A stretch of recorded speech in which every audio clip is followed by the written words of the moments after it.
channel của mình. Mình hôm nay mình nhà cũng nói chung là không có gì để, nói chung là buồn, làm cho nên chạy ra chợ mua thịt ba chỉ nè, ha, thịt ba chỉ à, cái này các công tư đủ ăn mình rồi, nhiều ăn, chỉ làm chén chấm siêu cay luôn rồi, bánh xanh nha, với miếng đậu bắp để xíu mình chiên thịt ba chỉ nè, với miếng dưa leo để ăn kẹt cho ngon ha. Giờ mới lên trong để mình bật bếp lên.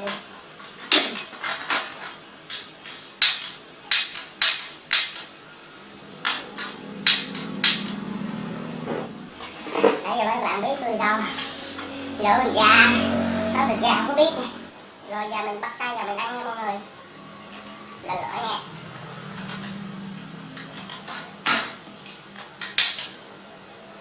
Đấy, để cho chảo nó ráo khô rồi bỏ thịt vào đây, rất là ngon.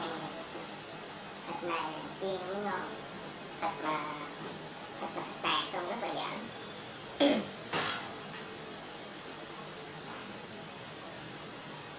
Nấu luôn rồi, đó là gì đó. Hôm qua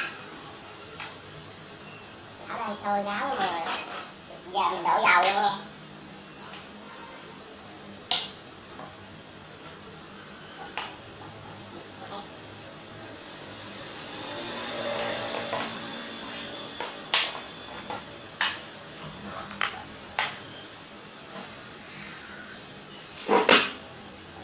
Giờ mình cứ để cái chảo sôi ra cái là mình thả thịt vô là chuẩn bị mình dứt rồi.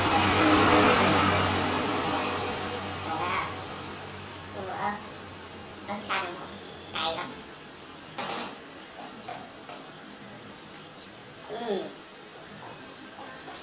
Quá đỉnh rồi.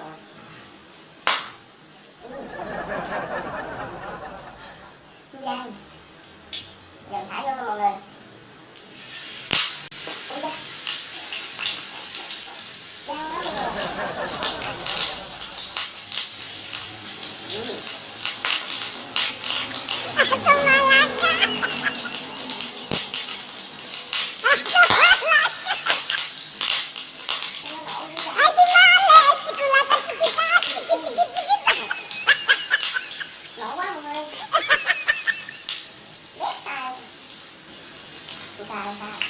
Cái tại nó còn nước mọi người, còn nước, đó mọi người.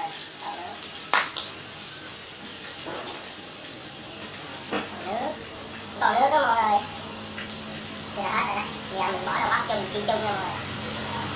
Chiên đậu bắp ăn ngon lắm mọi người. Thấy mấy cái chị mà bán bò viên á, con chiên đậu bắp mình ăn thấy rất là ngon, cho nên mình cứ mua chiên. Tắt lửa luôn, tắt lửa luôn, khổ quá.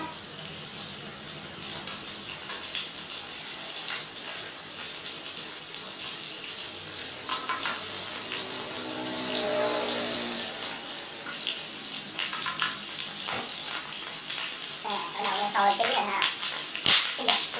Nổ.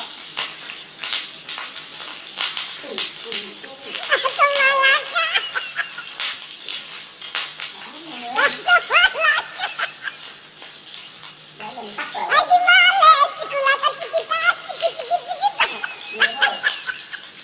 Bình tĩnh. Chắc là nó có nước rồi. Hồi nãy mình rửa là nó còn ứ nước cho mọi người. Đây. Bên đây nó mới nổ. Ui da. Ôi, nướng luôn mắt mọi người. Đau lắm. Gì mà nó nổi dữ quá nè. Con trà cho nó hết cái đảo rồi mà, cho nó hết nổ luôn mà.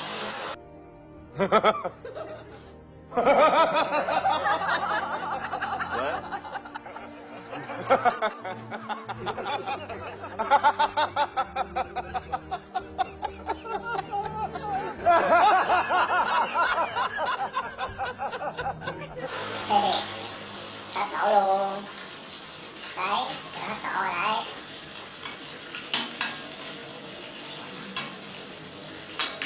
Giờ mình lấy cái dĩa cho mọi người đợi một xíu nha. Mình đi lấy đồ ăn. Mình tránh thẳng nè. Quay rất là quay xíu là ngồi trẻ coi ha.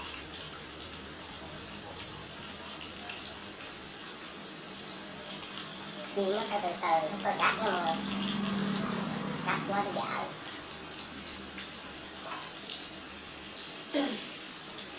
Bắp thì sơ sơ thôi ăn được rồi.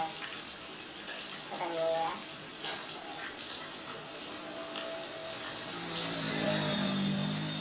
Mình tăng lửa là nó nổ phía sau luôn rồi.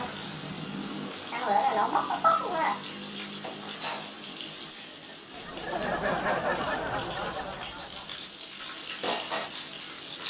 Giờ mình xả bè nữa mọi người. Mình chín nè. Đây, vàng chưa? Có vàng đúng không? Quá ngon. Quá mọi người ơi. Mọi người đây. 4 một. Ui da, nóng. Mình bật lửa cao để nó nổ. Kỳ đó mọi người. Đây, mọi người thấy chưa? To đụng đây này. Đây coi á. Đây là chiên của mắm thằng Thánh mình cắm bây giờ ha. Mọi người ớt cắn quá. Đây vẫn còn 2 tảng thịt nha mọi người. 2 tảng thịt này cũng ngon lắm ạ. Nhưng mà mình đang nuốt xong cái miếng thịt này nữa thôi à. Dưa leo cũng còn, cái bắp cũng còn. Vàng chưa? Sôi rồi nó vàng, rất là giòn luôn rồi. Đây. Rất là vàng.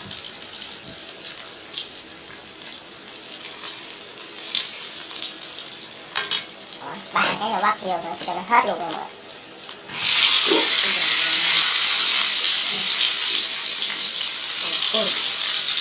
Nấu mọi người ơi. Mình thấy nóng à. Thịt như thế này là nó nổ từ nãy giờ tay chân cũng banh đằng luôn.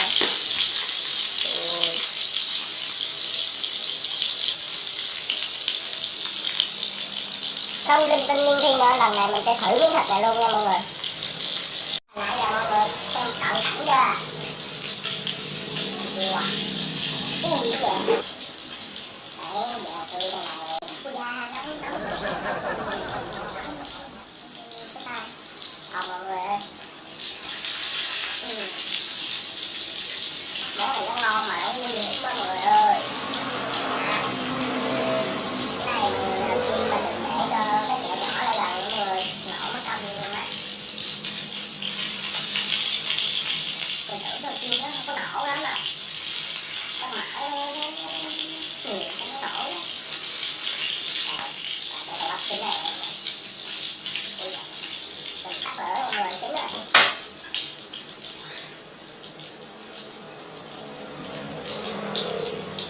Tôi sẽ không để trong đó vàng. Đứng lên như thế này này. Đó chưa?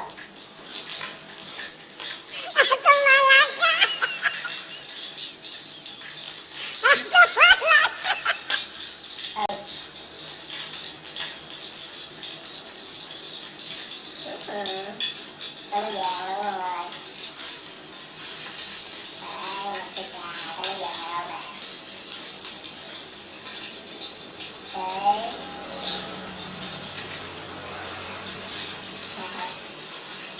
Đây, là vàng đâu ha. Thấy vậy à. Mình nâng nó là coi dĩa nè. Mình sẽ dẹp cái lò này cho mọi người coi mình ăn ha. Đấy, giờ bắt đầu mình xử miếng thịt. Tiếp tiếp mọi người. Để tiếp là mình sẽ cho mấy bạn coi mình không ăn sao nổi được. Nổ quá. Da giòn luôn.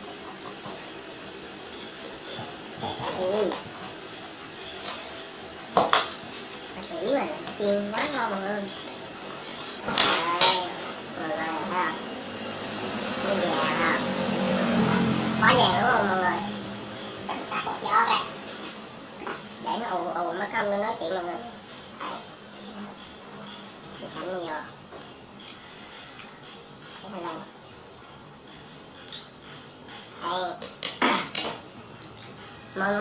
mọi người nhé.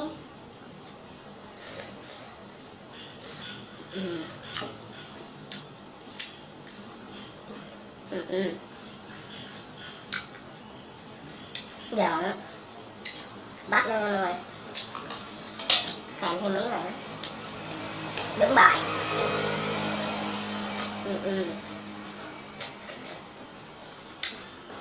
Quá tuyệt vời. Leo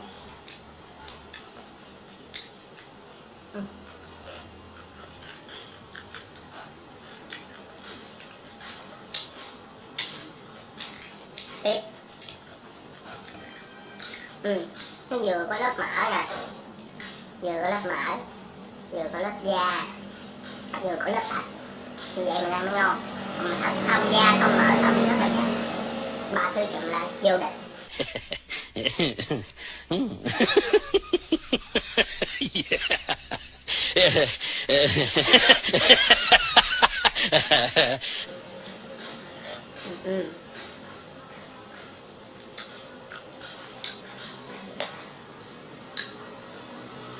Còn hai cái đẳng thịt nè, chiều mình kho luôn, ăn hết nổi, nhiều quá.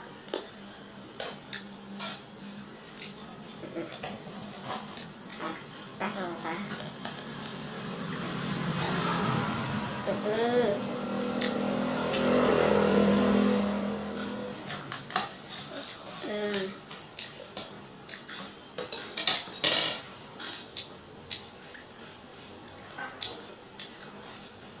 Mặn luôn.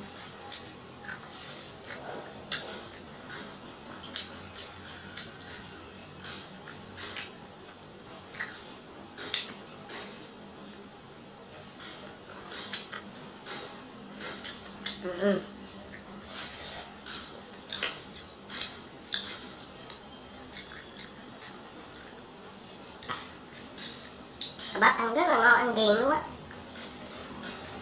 nóng nóng mềm mềm, chấm như cay cay chua chua.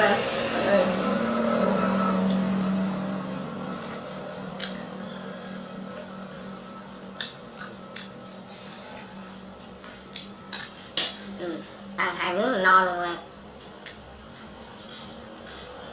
Mọi người mua là mua khoảng 50.000 hay là đổ ăn này, không có cần mua nhiều lắm, 50.000 ha.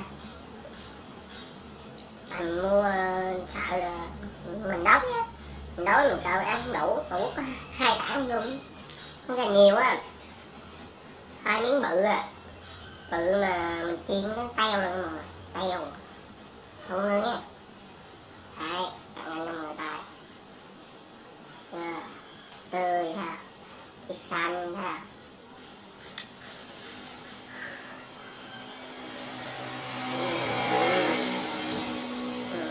Rớt luôn, còn sống, quất miếng dưa leo luôn rồi.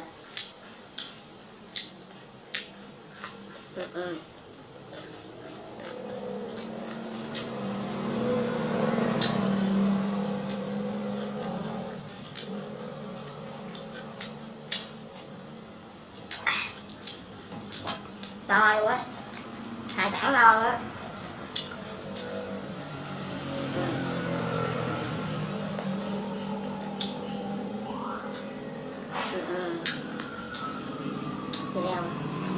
Leo non nhé, ngon rồi. Gần khúc à.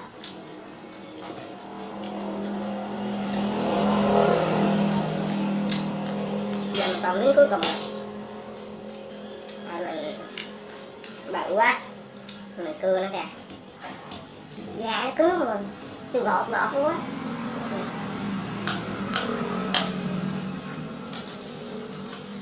Nhưng mà dao nó bén rồi, dao nè, sợ không?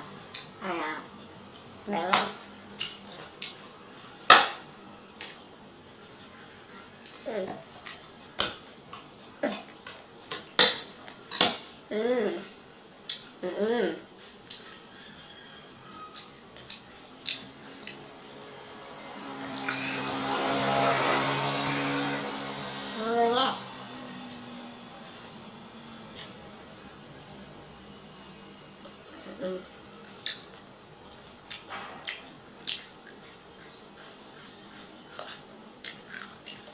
Rượu rượu tôi leo rồi.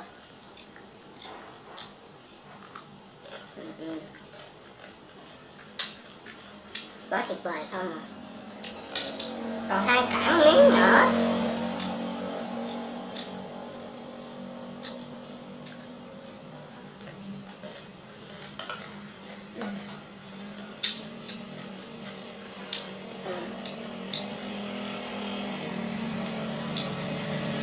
Wow. Cái tiếp luôn mọi người. Thì ra chắc khỏi ăn cơm đó mọi người.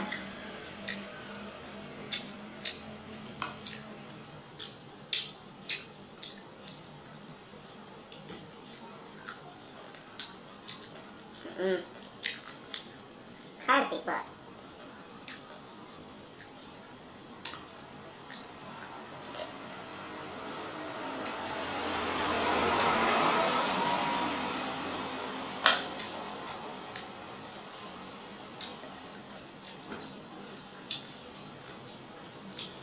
Miếng cuối nha mọi người.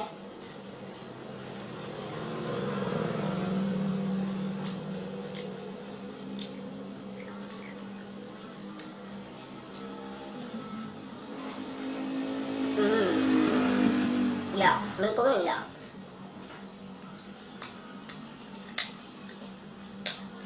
Dữ liệu à. Thôi thật miếng dữ liệu. Miếng mảnh luôn.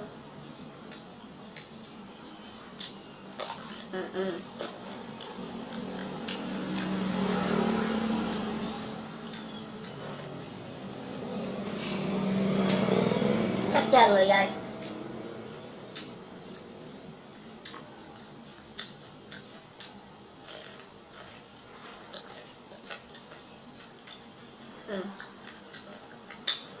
Ngon ngon. Giờ cũng ăn hết rồi. Bây giờ hết. Mình đang hết nổi rồi. Nào quá.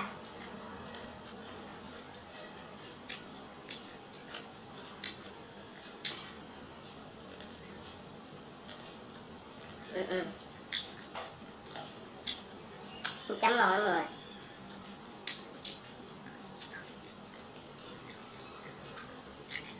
Tỏi xiên xanh. Cay hay cay dịu lắm. Chứ nó không cay hỗn như ớt đỏ đâu. Lỡ cay lắm. Già dai quá. Giòn mà dai quá, nghe kỹ kỹ.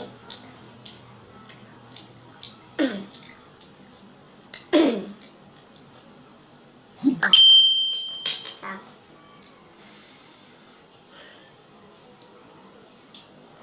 Chào tất cả mọi người nha. Giờ ăn cũng đã ăn xong rồi. Ăn cũng đã ăn xong rồi thì giờ nói chung ngon lắm. Mà mở bắn rồi.